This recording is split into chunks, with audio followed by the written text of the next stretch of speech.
Hello everyone, कैसे हैं आप लोग। आई होप कि आप सब बहुत ही अच्छे होंगे और आपकी जो परीक्षा है बच्चों वो बहुत ही अच्छे से जा रही होगी। तो बच्चों अभी के इस क्लास में हम आपके लिए लेकर के आए हैं क्लास 10th साइंस यानी विज्ञान का एक बहुत ही इम्पोर्टेंट और वायरल क्वेश्चन पेपर। जी हाँ बच्चों, जैसा कि आप लोग जान रहे हैं कि 21 फरवरी को है ना, 21 फरवरी को क्लास 10th का साइंस यानी विज्ञान का पेपर होने वाला है। ओके बच्चों, तो अभी के इस क्लास में हम उनके लिए लेकर के आए हैं, जैसा कि आप लोग यहाँ पे देख पा रहे हैं कि सेकेंडरी स्कूल एग्जामिनेशन 2026 माध्यमिक स्कूल परीक्षा 2026 के एनुअल यानी वार्षिक परीक्षा के लिए 21 फरवरी को होने वाला है साइंस का पेपर। तो उसके लिए ही हम लोग ये क्लास बहुत ही इंपॉर्टेंट लेकर के आ चुके हैं। ओके बच्चों, तो आप लोग इस वीडियो को अंत तक कीजिएगा। ओके बच्चों, अंत तक बने रहिएगा, एक एक प्रश्न को आप लोग अच्छे से देख लीजिएगा और बहुत सारे क्वेश्चन आपके एग्जाम में यहाँ से पूछे जाएंगे बच्चों। ओके, तो आगे बढ़ने से पहले सबसे पहले आपको दो बातें जाननी बहुत जरूरी है बच्चों। पहला क्या है, तो विषय कोड है ना। विषय कोड जो रहेगा आपका प्रथम पाली के लिए यानी फर्स्ट शिफ्ट के लिए वो 112 रहेगा। ओके, और द्वितीय पाली के लिए 212 रहेगा, क्योंकि विषय कोड याद रखना आपको जरूरी होगा। ठीक है बच्चों, समय देखिए 2 घंटा 45 मिनट दिया जाएगा। साइंस के पेपर के लिए आपको केवल 2 घंटा और 45 मिनट का जो है सो समय मिलेगा। और पूर्णांक जो देखने पूर्णांक की अगर हम लोग बात करें तो 80 नंबर का आपका एग्जाम होगा। क्यों? क्योंकि आपका 20 नंबर का प्रैक्टिकल जो है सो हो चुका है। ओके, तो स्कूल वाले आपको प्रैक्टिकल का नंबर देते हैं। ओके बच्चों, तो आ जाइए, सबसे पहले आपको देखने को मिलेगा खंड ओ, और इस खंड में आपसे वस्तुनिष्ठ प्रश्न पूछे जाएंगे। ओके बच्चों, तो देखिए प्रश्न संख्या 1 से 80 तक वस्तुनिष्ठ प्रश्न है, यानी कि ऑब्जेक्टिव टाइप क्वेश्चंस है। कहां से कहां तक? 1 से 80 तक।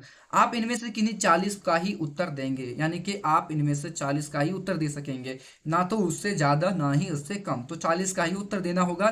प्रत्येक प्रश्न के साथ आपको 4 ऑप्शन यानी कि 4 विकल्प दिए जाएंगे, जिनमें से एक सही होगा। आपके द्वारा वो विकल्प आपके OMR सीट पर आपको रंगना होगा। और 40 नंबर का एग्जाम होगा यानी ऑब्जेक्टिव का, तो 40 नंबर का आपका ऑब्जेक्टिव पूछा जाएगा बच्चों। ओके, चलिए अब बिना देर करते हुए हम लोग इस वीडियो को शुरू कर लेते हैं। बस छोटा सा एक निवेदन है बच्चों, यदि आप हमारे इस चैनल पर पहली बार आए होंगे या पहली बार हमारा वीडियो देख रहे हैं तो प्लीज़ वीडियो को चैनल को सब्सक्राइब कर लीजिएगा और वीडियो को लाइक जरूर से कर दीजिएगा, और हो सके तो एक कमेंट भी जरूर से कीजिएगा। तो देखिए पहला सवाल है आपके सामने आ चुका है। क्या पूछ रहा है कि समीकरण, अब यहाँ पे देखिए एक रिएक्शन दिया गया है ना, ये है एक। अब ये जो रिएक्शन है इसको देखते हैं हम लोग। ठीक है, देखिए रिएक्शन क्या है कि हाइड्रोजन है और ऑक्सीजन, ये दोनों मिल करके हाइड्रोजन ऑक्साइड बनाता है, यानी कि जल का निर्माण करता है। तो देखिए यहाँ पे क्या हो रहा है कि दो तत्व आपस में संयोग कर रहे हैं ना, दो चीजें आपस में जुड़ करके एक अलग पदार्थ का यानी कि एक अलग तरह का तत्व बनाता है। जब भी आपको दो पदार्थ संयोग करके एक नया पदार्थ का निर्माण करता है तो उसे हम लोग कहते हैं संयोग कर रहा है, यानी कि संयोजन अभिक्रिया हो रहा है ना। Option number A right answer हो जाएगा पहले नंबर सवाल का। ओके बच्चों, दूसरा सवाल देखिए क्या पूछ रहा है आपसे कि विश्व पर्यावरण दिवस कब मनाया जाता है। तो विश्व पर्यावरण दिवस जो है ये बच्चों आपका 5 जून को मनाया जाता है ना। 5 जून को वर्ल्ड इन्वायरमेंट डे सेलिब्रेट किया जाता है। अगला देखिए 3 नंबर सवाल आपसे पूछ रहा है कि जो नेत्र निकट स्थित वस्तु को साफ नहीं देख सकता उस नेत्र में होता है। बहुत ही इंपॉर्टेंट सवाल है, आइए इसको समझते हैं। सवाल क्या बोल रहा है कि जो नेत्र निकट स्थित वस्तु को साफ नहीं देख सकता है, देख सकता है किसको नहीं देख सकता है, तो साफ नहीं यानी कि निकट वाले को साफ नहीं देख पा रहा है, तो वो दूर की वस्तु को देख पाता होगा, है ना। दूर की वस्तु को वो साफ देख पाता होगा।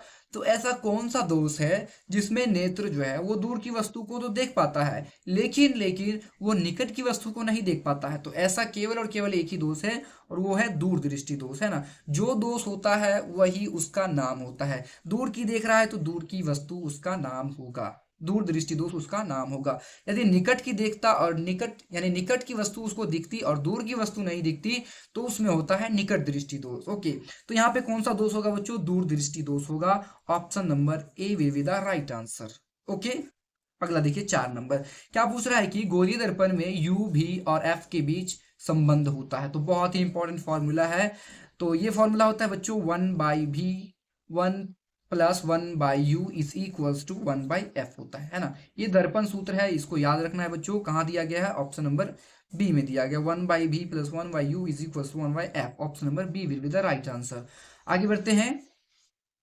अगला देखिए 5 नंबर सवाल पूछ रहा है आपसे यहाँ पे, चिन्ह परिपाटी के अनुसार अवतल दर्पण की फोकस दूरी होगी। चिन्ह परिपाटी यानी कि साइन कन्वेंशन के अनुसार जो अवतल दर्पण है उसकी फोकस दूरी हमें बतानी है। तो चिन्ह परिपाटी ये कहती है कि दर्पण, जैसे कि ये अवतल दर्पण है, तो इसमें देखिए क्या कहती है चिन्ह परिपाटी कि इस साइड यानी कि इस तरफ यानी लेफ्ट साइड की जितनी भी दूरियां होगी, है ना, लेफ्ट साइड की जितनी भी दूरियां होगी वो ऋणात्मक होगी, क्योंकि अवतल दर्पण में जो फोकस होता है वो ध्रुव के यानी कि यहाँ से इस ओर होती है, यानी कि लेफ्ट साइड में होती है, इसलिए अवतल दर्पण की जो फोकस दूरी होती है वो ऋणात्मक मानी जाती है ना। वहीं अगर हम लोग उत्तल दर्पण देख लें, एक बार के लिए हम लोग देख लेते हैं, तो देखिए क्या कहती है नई यानी कि चिन्ह परिपाटी का नियम क्या कहता है कि आपको लेफ्ट साइड जाइएगा तो आपको चिन्ह जो है ऋणात्मक मिलेगा, यानी कि जो भी दूरियां होगी वो नेगेटिव में होगी, और इस साइड जाइएगा यानी कि राइट साइड में जाइएगा तो आपको सभी दूरियां धनात्मक मिलेगी, है ना। क्योंकि उत्तल दर्पण की जो फोकस दूरी होती है वो ध्रुव के किस ओर होती है, दाहिनी ओर होती है ना, दाहिने यानी कि राइट साइड में होता है, इसलिए उत्तल दर्पण का फोकस दूरी धनात्मक होता है। दोनों चीज याद रखिएगा। ओके बच्चों, आ जाइए अब हम लोग आगे बढ़ते हैं। देखिए अगला प्रश्न क्या पूछ रहा है आपसे, 6 नंबर पूछ रहा है कि मानव नेत्र के लिए दृष्टि का स्थायित्व होता है। मानव नेत्र के लिए दृष्टि का स्थायित्व यानी कि मानव नेत्र में मगर मान ले हम लोग किसी वस्तु का इमेज हमारे आंख पर बन रहा है, तो उस वस्तु का जो इमेज बना है, प्रतिबिंब बना है, वो हमारे नेत्र पर कितने समय के लिए रहेगा, यही है दृष्टि का स्थायित्व। और ये रहता है आपका 1 सेकंड का 16वें हिस्से तक, यानी 1/16 सेकंड जो है ये हमारे मानव नेत्र का क्या है, स्थायित्व, दृष्टि का स्थायित्व है। बी वाला ऑप्शन आपका राइट आंसर होगा। आगे देखिए बच्चों 7 नंबर है, टिहरी बांध के टूटने से प्रभावित होने वाला नगर कौन सा है। तो टिहरी बांध के टूटने से जो प्रभावित होने वाला नगर है वो है काशी। ओके, बी वाला ऑप्शन आपका राइट आंसर होगा। आगे बढ़ जाइए बच्चों, अगला देखिए 8 नंबर सवाल है, German silver. German silver, silver केवल इसका नाम है बच्चों, इसका नाम है जर्मन सिल्वर, लेकिन इसमें सिल्वर नहीं होता है यानी कि चांदी नहीं होता है। तो ये है क्या, तो ये जो है ना बच्चों ये एक मिश्र धातु है, मिश्र धातु है। ओके, किस किस का मिश्र धातु है भी हम लोग देख लेते हैं। तो देखिए ये कॉपर है, निकेल है और जिंक, यानी इन तीनों का मिश्र धातु है कौन, जर्मन सिल्वर। ओके, आगे बढ़ जाइए 9 नंबर सवाल है कि सर्वाधिक तन्य धातु इनमें से कौन है। तो सर्वाधिक तन्य धातु आपका सोना होता है, डक्टाइल मेटल बोलते हैं उसको। Option number A right answer होगा। 10वां सवाल देखिए, तांबा का प्रमुख अयस्क है। तो तांबा का प्रमुख अयस्क इनमें से Cu2S है, यानी क्यूप्रस सल्फाइड है। ओके, ऑप्शन नंबर ए। 11 नंबर, मास्टर ग्रंथि कहलाता है। तो मास्टर ग्रंथि को हम लोग कहते हैं पिट्यूटरी ग्रंथि, यानी कि pituitary gland is called master gland. Okay, option number A right answer. आगे बढ़ते हैं 12 नंबर सवाल देखिए क्या पूछ रहा है आपसे कि दो तंत्रिका कोशिका के मध्य खाली स्थान जो होता है उसको हम लोग क्या कहते हैं। तो दो तंत्रिका यानी नर्व सेल के बीच में जो खाली स्थान बचता है उसे हम लोग कहते हैं सिनेप्स, है ना, सिनेप्स कहा जाता है। डी वाला ऑप्शन आपका राइट आंसर होगा। आगे बढ़िए बच्चों, अगला सवाल देखिए 13 नंबर सवाल आपसे पूछ रहा है कि इंसुलिन की कमी के कारण रोग होता है। तो इंसुलिन की कमी से कौन सा रोग होता है ये चीज हमें बताना है। तो इंसुलिन की कमी से जो रोग होता है बच्चों वो होता है मधुमेह, है ना, इसको बोलते हैं डायबिटीज, जिसको हम लोग आम बोलचाल की भाषा में शुगर की बीमारी कहते हैं ना। तो इंसुलिन की कमी से डायबिटीज होती है यानी कि मधुमेह होती है। डी वाला ऑप्शन आपका राइट आंसर है। 14 नंबर, तंत्रिका तंत्र की संरचनात्मक और क्रियात्मक इकाई क्या कहलाती है। तो तंत्रिका तंत्र यानी नर्वस सिस्टम की संरचनात्मक और क्रियात्मक इकाई को हम लोग कहते हैं बच्चों तंत्रिका कोशिका। Option number B right answer होगा। 15 नंबर, अपघटक का उदाहरण है। तो अपघटक कौन पदार्थ, सॉरी, अपघटक ऐसे जीव होते हैं जो अपना भोजन जो है वो मृत जीवों से प्राप्त करते हैं। तो इनमें देखिए गाय, बाघ, घास, कवक। तो कवक ही एक ऐसा जीव है जो मृत जीवों से, सूक्ष्म जीवों, यानी ये तो पहला बात यह है कि कवक एक सूक्ष्म जीव है और ये कवक आपका मृत जीवों से अपना भोजन प्राप्त करते हैं। तो मुख्य सॉरी यानी कि मृत जीवों से जो अपना भोजन प्राप्त करते हैं ना उनको कहा जाता है अपघटक। तो कवक जो है यहाँ पर एक अपघटक है। ओके, यही बताना था हमको। आगे बढ़ते हैं 16 नंबर देखिए क्या पूछ रहा है आपसे कि हरे पौधे कहलाते हैं। हरे पौधे कौन होते हैं बच्चों। तो हरे पौधे वे होते हैं जो अपना भोजन स्वयं बनाते हैं, जिसको स्वयंपोषी कहा जाता है ना, स्वपोषी। ये क्या करते हैं तो अपना भोजन खुद बनाते हैं, और खुद बनाने वाले यानी भोजन जो अपना खुद बनाते हैं उनको कहा जाता है उत्पादक, प्रोड्यूसर कहा जाता है। Okay, option number A right answer होगा। 17 नंबर देखिए, पौधों में जनन अंग कहाँ पाए जाते हैं। तो पौधों में जो जनन अंग होते हैं ये उनके पुष्प में पाए जाते हैं, यानी कि फ्लावर्स में पाए जाते हैं। 18 नंबर, प्रत्येक गुर्दे में कितने नेफ्रॉन होते हैं? लगभग 10 लाख। ओके, ए नंबर ऑप्शन राइट आंसर होगा। आगे बढ़ते हैं। 19 नंबर सवाल पूछ रहा है कि प्रकाश की एक किरण किसी समतल दर्पण पर 60 डिग्री का कोण बनाते हुए टकराता है, तो उसका परावर्तन कोण होगा। बहुत ही हल्का है, थोड़ा सा लैंग्वेज बड़ा है, बट देखिए यहाँ पे आपको क्या समझना है। देखिए समतल दर्पण क्या होता है? समतल दर्पण इस तरह का दर्पण होता है, इसमें आपने दो नियम पढ़ा था। समतल दर्पण में परावर्तन के दो नियम होते हैं। पहला नियम ये कहता है, सॉरी, पहला नियम को छोड़ते हैं हम लोग, दूसरा नियम देखते हैं कि आपतन कोण यानी एंगल ऑफ इंसिडेंस ये बराबर होता है एंगल ऑफ रिफ्लेक्शन के। ओके, ये चीज आपको ध्यान रखनी है। तो देखिए जैसे प्रकाश ये आया, ऐसे टकराया, यहाँ पर हम लोग क्या खींच देते हैं? अभिलंब। ये हम लोग ने अभिलंब खींच दिया। ये बोल रहा है कि 60 डिग्री का कोण बनाते हुए टकराती है। अब ये जो टकरा करके वापिस जाएगी यानी कि परावर्तित होगी, तो कितना एंगल बनाएगी ये पूछा गया है। देखिए angle of incidence is equals to angle of reflection.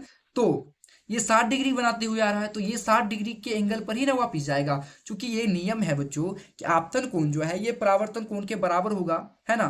तो यहाँ पर कितना 60 डिग्री का कोण बनाते हुए ना जाएगी, इसलिए option number A right answer होगा 19 नंबर सवाल का। ओके, बस लैंग्वेज थोड़ा सा भारी है, बस इसको इसको समझना जरूरी था। ओके, काफी आसान सवाल है। बट 20 नंबर देखिए क्या पूछ रहा है कि लेंस की क्षमता बराबर होती है। लेंस की क्षमता, पावर ऑफ लेंस को हम लोग पी से डिनोट करते हैं, और पी बराबर होता है 1/f, है ना। तो क्या पूछ रहा है? बराबर होती है। कहाँ दिया गया है? देखिए 1/f दिया गया है डी में, तो डी वाला ऑप्शन आपका राइट आंसर होगा। 21 नंबर सवाल देखिए, बहुत ही इंपॉर्टेंट है क्वेश्चन। क्या पूछ रहा है कि किसी कोष में इलेक्ट्रॉनों की अधिकतम संख्या होती है।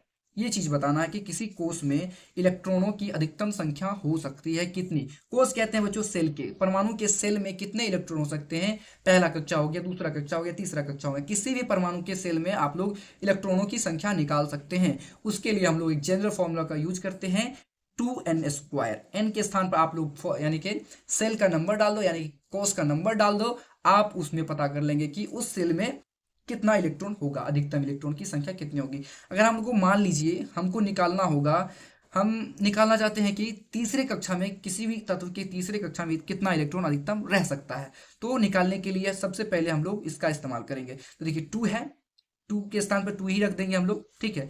n के स्थान पर हम लोग किसमें निकालना चाहते हैं? तीसरा कक्षा में ना, तो 3 का हम लोग सिंपली यहाँ पे स्क्वायर कर देंगे, यानी n² करना है। तो देखिए 2 इंटू 3, 3 का स्क्वायर जो होता है वो 9 होता है ना, तो 9 दूना 18, है ना।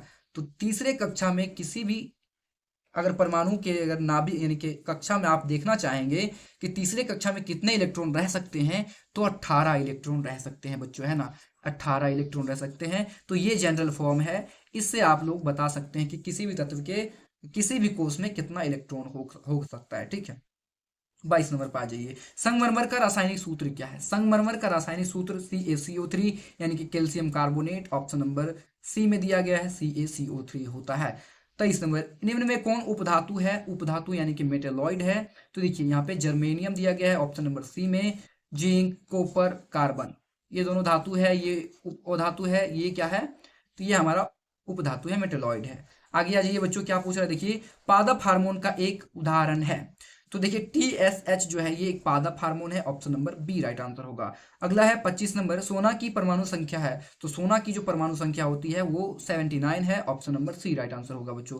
तो थोड़ा सा जल्दी जल्दी हम लोग करेंगे, बट आपको समझ में आएगा। ओके, कर्मा कुंचन गति पाई जाती है। तो कर्मा कुंचन गति का अर्थ सबसे पहले हम लोग जान लेते हैं। तो देखिए कर्मा कुंचन जो गति होती है, जैसे जैसे कि हम लोग भोजन करते हैं ना बच्चों, भोजन करते हैं तो हमारे मुंह से होकर, यानी कि जो नली है ना, जिससे हम लोग अपना खाना जो है निगलते हैं, तो इस खाना को अंदर ले जाने में, अंदर यानी मुंह से अंदर ले जाने में जो गति की जाती है ना, खाना को अंदर ले जाने में, उस गति को हम लोग कहते हैं कर्मा कुंचन गति, है ना।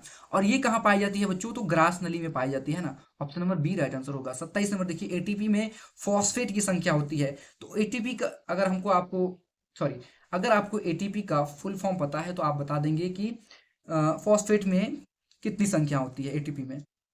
तो देखिए एड्रीनोसिन ट्राइफॉस्फेट, ट्राई यानी कि टी देख रहे हैं, इसका मतलब होता है ट्राई, और ट्राई का मतलब होता है तीन बच्चों, यानी कि फॉस्फेट की संख्या तीन है इसमें। Option number C right answer होगा। 28 नंबर है, किसी समतल दर्पण द्वारा आवर्धन होता है। तो किसी समतल दर्पण द्वारा आवर्धन पूछा गया है बच्चों।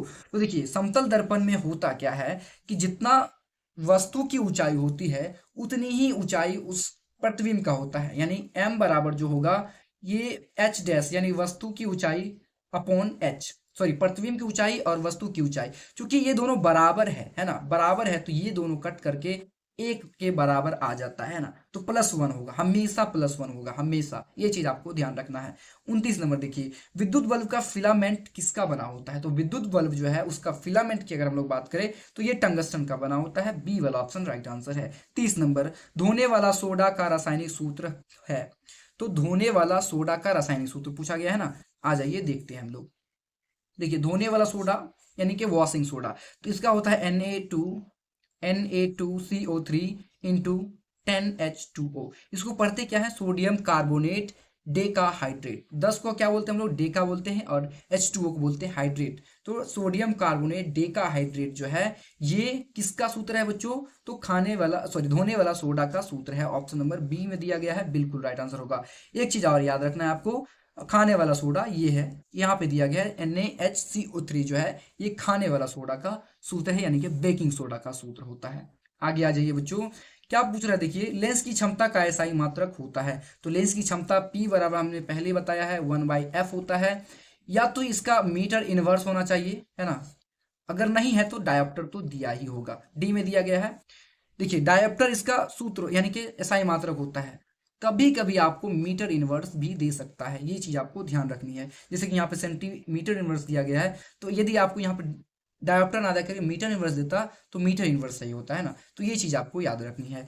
अगला देखिए 32 नंबर, एटीपी का विस्तारित रूप है। मैंने ऊपर बताया है कि एटीपी जो होता है वो एडिनोसिन ट्राइफॉस्फेट है ना, एडिनोसिन ट्राइफॉस्फेट होता है। कहाँ दिया गया, एडिनोसिन ट्राइफॉस्फेट। देखिए फॉस्फेट से पहले ट्राई लगा हुआ है, तीन लगा हुआ है, ट्राई का मतलब होता है तीन, तो इसमें फॉस्फेट की संख्या कितनी है, तीन है। ओके हाँ, ओके आगे बढ़ते हैं। देखिए 33 नंबर सवाल, मानव हृदय में कितने कोष्ठक पाए जाते हैं। कोष्ठक बोलते हैं हम लोग वो जो चैम्बर को है ना, चैम्बर कहते हैं। तो मानव हृदय में कुल चार कोष्ठक पाए जाते हैं, यानी चार चेंबर पाए जाते हैं। Option number D right answer होगा। 34 नंबर है, किसी भी उदासीन विलयन का पीएच मान कितना होगा। तो किसी भी उदासीन विलयन का जो पीएच मान होता है वो पूरा पूरा 7 होता है, यदि 7 से कम है तो वो अम्ल है और 7 से अधिक है तो वो क्षार है। आगे देखिए 35 नंबर, चुंबकीय फ्लक्स का एसआई मात्रक होता है। चुंबकीय फ्लक्स का जो एसआई मात्रक होगा वो होगा वेबर। ओके, WB से इसको डिनोट करते हैं, मैग्नेटिक फ्लक्स इसको कहा जाता है। आगे आ जाइए, 36 नंबर पूछ रहा है आपसे कि दही में कौन सा अम्ल होता है। तो दही में जो होता है बच्चों लैक्टिक अम्ल होता है ना, लैक्टिक अम्ल, और इसमें एक जीवाणु पाया जाता है जिसको हम लोग कहते हैं लैक्टोबैसिलस। ओके, कर्ड में हम लोगों का दही में लैक्टिक अम्ल पाया जाता है। आगे आ जाइए 37 नंबर है कि वह धातु जो सिर्फ अम्लराज में घुलता है वह कौन है। तो एक सॉरी एक एल्यूमिनियम नहीं होगा, AU होगा, यानी कि सोना। अम्लराज को क्या कहते हैं, एक्वारेजिया कहते हैं ना, एक्वारेजिया में केवल आपका सोना धातु ही घुलता है। 38 नंबर, आवर्त सारणी में आवर्तों की संख्या होती है। तो आवर्त सारणी में जो आवर्तों की संख्या होती है, यानी कि इस तरह से जो लेटी हुई लाइंस होती है, इसकी संख्या 7 होती है। Option number A right answer होगा। 39 नंबर है कि क्लोरीन के बाह्यतम कक्षा में इलेक्ट्रॉनों की संख्या कितनी होगी। तो इलेक्ट्रॉन के बाह्यतम किसी भी तत्व के आप अगर बाह्यतम कक्षा का इलेक्ट्रॉन निकालना चाहते हैं तो सबसे पहले आपको उसका इलेक्ट्रॉनिक विन्यास निकालना होगा। तो क्लोरीन का पूछा गया ना, तो क्लोरीन का जो परमाणु संख्या होता है वो 17 होता है ना, 17 Cl। अब इसका अगर हम लोग इलेक्ट्रॉनिक विन्यास लिखे तो पहले कक्षा में 2 इलेक्ट्रॉन होगा, दूसरे कक्षा में 8, तीसरे में कितना होगा, देखिए 2 8 10, बाकी बाकी बचा 7 है ना, तो 7 हो जाएगा। तो देखिए 7 दिया गया, हाँ बिल्कुल सी में दिया गया, option number C right answer हो जाएगा। यानी कि क्लोरीन के बाह्यतम कक्षा में कितने इलेक्ट्रॉन है, तो 7 इलेक्ट्रॉन है बच्चों। ओके, इसी इलेक्ट्रॉन को भी संयोजी इलेक्ट्रॉन भी कहते हैं। आगे आ जाइए 40 नंबर है कि वायुमंडल में प्रकाश का कौन सा रंग अधिक प्रकीर्णन करता है। अधिक यानी कि फैलता है, प्रकीर्णन का मतलब फैलना, तो नीला फैलता है ना, इसी की वजह से हमारा वायुमंडल जो है वो कैसा दिखता है, नीला दिखता है, के प्रकीर्णन के कारण। 41 नंबर, आयोडीन की कमी से कौन सा रोग होता है। तो आयोडीन की कमी से बच्चों घेघा होता है ना, घेघा। Option number A right answer होगा, घेघा रोग होता है आयोडीन की कमी से। 42 नंबर है कि निम्न में कौन सा परंपरागत ऊर्जा स्रोत है। परंपरागत ऊर्जा का स्रोत इनमें से कौन है। तो जैव मात्रा जो है, बायोमास जो है, ये आपका क्या है, परंपरागत ऊर्जा का स्रोत है। ए नंबर राइट आंसर है। मेरू रज्जु निकलता है बच्चों तो मेड्यूला से निकलता है ना, डी वाला ऑप्शन राइट आंसर होगा। 44 नंबर, स्वपोषी पोषण के लिए आवश्यक है, क्या आवश्यक है बच्चों? तो क्लोरोफिल यानी कि पर्णहरित, सूर्य प्रकाश, कार्बन डाइऑक्साइड, ये सभी के सभी आवश्यक होते हैं किस चीज में? तो स्वपोषी पोषण के लिए, जो पेड़ पौधे आपस यानी कि अपना भोजन बनाने के लिए करते हैं, ये चीजें जरूरी होती हैं। डी वाला ऑप्शन यहाँ पे राइट आंसर है। आगे बढ़ते हैं। 45 नंबर है कि विद्युत मोटर परिवर्तित करता है। विद्युत मोटर क्या काम करता है? विद्युत ऊर्जा से यांत्रिक ऊर्जा में, हाँ, विद्युत ऊर्जा को ये यांत्रिक ऊर्जा में परिवर्तित करता है ना, विद्युत ऊर्जा को यांत्रिक ऊर्जा में परिवर्तित करता है। Option number C right answer हो जाएगा। 46 नंबर है कि स्विच लगाए जाते हैं। तो स्विच जो लगाए जाते हैं बच्चों, ये आपका अर्थ इन तार से लगाए जाते हैं, यानी कि भू योजित तार से लगाए जाते हैं। Option number C right answer होगा। आगे देखिए 47 नंबर है कि हाइड्रा में क्या पाया जाता है? बहुत ही इंपॉर्टेंट है। तो हाइड्रा में जो पाया जाता है बच्चों, स्पर्शक पाया जाता है ना, इसको कहते हैं टेंटिकल्स। ओके, डी वाला यहाँ पे आपका राइट आंसर होगा। 48 नंबर देखिए, अवतल लेंस का आवर्धन m बराबर होता है। तो आवर्धन किसी भी लेंस का अगर हम लोग देखें तो v अपॉन यू होता है, v अपॉन यू होता है। ओके, v अपॉन यू कहाँ दिया गया है? v upon you option number ए में दिया गया है। ओके, आगे आ जाइए। देखिए आप पूछ रहा है आपसे कि एक जूल का मान होता है 0.24 कैलोरी, 0.24 कैलोरी जो है एक जूल ऊर्जा का मान होता है। ओके, 50 नंबर, आभूषण बनाने वाला सोना होता है। तो आभूषण बनाने वाला जो सोना होता है यानी कि ज्वेलरी जो जिस सोने से बनाया जाता है वो 24 कैरेट का होता है। ऑप्शन नंबर ई राइट आंसर होगा। 51 नंबर है कि पारिस्थितिकी तंत्र में ऊर्जा का स्रोत क्या है? तो पारिस्थितिकी तंत्र में यानी कि इकोसिस्टम में जो प्रमुख ऊर्जा का स्रोत है वो सूर्य का प्रकाश है बच्चों। Option number B right answer होगा। 52 नंबर, निम्न में कौन सा पदार्थ लेंस के लिए प्रयुक्त नहीं किया जा सकता है? देखिए पीतल को नहीं किया जा सकता है, बाकी बात जल, कांच, इसको किया जा सकता है। Option number C right answer होगा। 53 नंबर है किलोवाट प्रति घंटा। किलोवाट प्रति घंटा एक इकाई है। किलोवाट प्रति घंटा, किलोवाट प्रति घंटा जो है ना बच्चों, ये आपका ऊर्जा का ऐसे मात्रक है। किलोवाट घंटा ये एक ऊर्जा का ऐसे मात्रक है। Option number A right answer होगा। 54 नंबर आगे थोड़ा कर लेते हैं पहले ताकि आपको अच्छे से दिखे। हाँ, 54 नंबर, सरलतम हाइड्रोकार्बन है। तो सरलतम हाइड्रोकार्बन जिसमें कार्बन की संख्या एक होती है यानी कि CH4। कार्बन चूंकि चार हाइड्रो यानी कि चार बंधन बनाएगा तो ये चार हाइड्रोजन से जुड़ता है। मीथेन जो है ये सबसे सरलतम हाइड्रोकार्बन है, ये चूंकि ये पहला ही हाइड्रोकार्बन होता है। 55 नंबर, पित्त रस कहाँ से स्रावित होता है? तो ये यकृत यानी लीवर से स्रावित होता है। Option number A right answer. 56 number है कि मानव शरीर में सबसे लंबी कोशिका कौन सी है? तो मानव शरीर की जो सबसे लंबी कोशिका है वो है तंत्रिका कोशिका। Option number C right answer होगा। आगे बढ़ते हैं। देखिए 57 नंबर है कि प्रकाशिक माध्यम कितने प्रकार के होते हैं? तो प्रकाशिक माध्यम जो है बच्चों ये आपके दो तरह के होते हैं। बी वाला ऑप्शन आपका राइट आंसर होगा। 58 नंबर है, पौधों में भोजन किस रूप में पाया जाता है? तो पौधों में भोजन जो है ग्लूकोज के रूप में पाया जाता है। Option number A right answer होगा। 59 नंबर है, ऑक्सीजन का वाहक कौन होता है? तो ऑक्सीजन का खून में वाहक कौन होता है? तो आरबीसी यानी कि रेड ब्लड सेल जो है ये ऑक्सीजन का वाहक होता है ब्लड में। आगे आ जाइए। 60 नंबर सवाल है, क्या पूछ रहा है आपसे? देखिए गंधक का परमाणु संख्या है। तो गंधक किसको कहते हैं बच्चों? सल्फर को, है ना, सल्फर को, और इसका परमाणु संख्या 16 होता है। कहाँ दिया गया? ऑप्शन नंबर सी में दिया गया 16। 61 नंबर है, खिलौने में किस सेल का उपयोग होता है? तो सूखा सेल का ना, हाँ, ऑप्शन नंबर ए में दिया गया सूखा सेल यानी कि ड्राई सेल का उपयोग करते हैं हम लोग टॉयज में। ओके, खिलौनों में। 62 नंबर है कि मानव मस्तिष्क का औसत भार कितना है? तो मानव मस्तिष्क का औसत भार जो है वो 1.4 किग्रा है यानी कि किलोग्राम है। ओके, द्विखंडन होता है। तो द्विखंडन क्या है? एक प्रजनन की विधि है, एकल प्रजनन की विधि है। तो ये देखिए ये पैरामीशियम में भी होता है, अमीबा में भी होता है और लिस्मेनिया में भी होता है, यानी कि इनमें से सभी में होता है। Option number D right answer होगा। 64 नंबर है कि मानव का उद्भव स्थान माना जाता है, कहाँ से माना जाता है? तो मानव का जो जन्म माना जाता है ये अफ्रीका से माना जाता है ना, उद्भव कहाँ से? अफ्रीका से। आगे देखिए CHO, बॉन्ड CHO अभिक्रियाशील समूह को क्या कहते हैं? तो बॉन्ड CHO जो है ये अभिक्रियाशील मूलक है किसका? एल्डिहाइड का, है ना, एल्डिहाइड का। ओके, एल्डिहाइड का है CHO। Option number B right answer होगा। 66 नंबर है, निम्न में कौन विजातीय यौगिक है? तो विजातीय यौगिक जो है आपका ये है आपका प्लास्टर ऑफ पेरिस बच्चों, है ना। Option number B right answer होगा। आगे आ जाइए। 67 नंबर सवाल है, बीज विकसित होता है, तो बीज जो है आपका बीजांड में विकसित होता है, डी वाला ऑप्शन आपका राइट आंसर है। 68 नंबर है, एक खाद्य श्रृंखला में तीसरे पोषी स्तर पर हमेशा कौन रहता है, तो तीसरे पोषी स्तर पर हमेशा रहेगा बच्चों आपका मांसाहारी, यानी कि डी वाला ऑप्शन आपका राइट आंसर होगा।